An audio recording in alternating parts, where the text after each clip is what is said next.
محبت میں پاگل کر دینے والا طاقتور عمل۔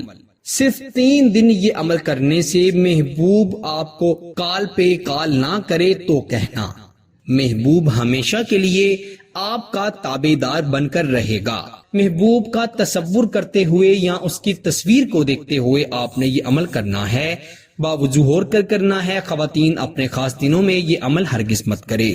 100 دانے والے تسبیح پر یہ عمل کیا جائے گا۔ 11 مرتبہ درود ابراہیم پڑھیں گے جو کہ نماز میں پڑھتے ہیں، اور اس کے بعد آپ 101 مرتبہ چاروں کل پڑھیں گے۔ ہر ایک دانے پر 1 مرتبہ چاروں کل پڑھیں گے اور 101 دانوں پر چاروں کل پڑھے جائیں گے۔ اس کے بعد پھر 11 مرتبہ درود ابراہیم پڑھ کر، یعنی نماز والا درود پاک پڑھ کر، پھر آپ اپنے محبوب کی تصویر پر یا آپ اس کو تصور میں پھونک مار دیجئے گا۔ یاد رکھیں رات کے وقت یہ عمل کرنا ہے اور کسی کے سامنے اس عمل کو ہرگز نہیں کرنا۔ انشاءاللہ جیسے ہی آپ یہ عمل شروع کریں گے، آپ کے محبوب پر اثر کرنا شروع کر دے گا، اس کی طرف اس کی بے چینی بڑھتی چلی جائے گی۔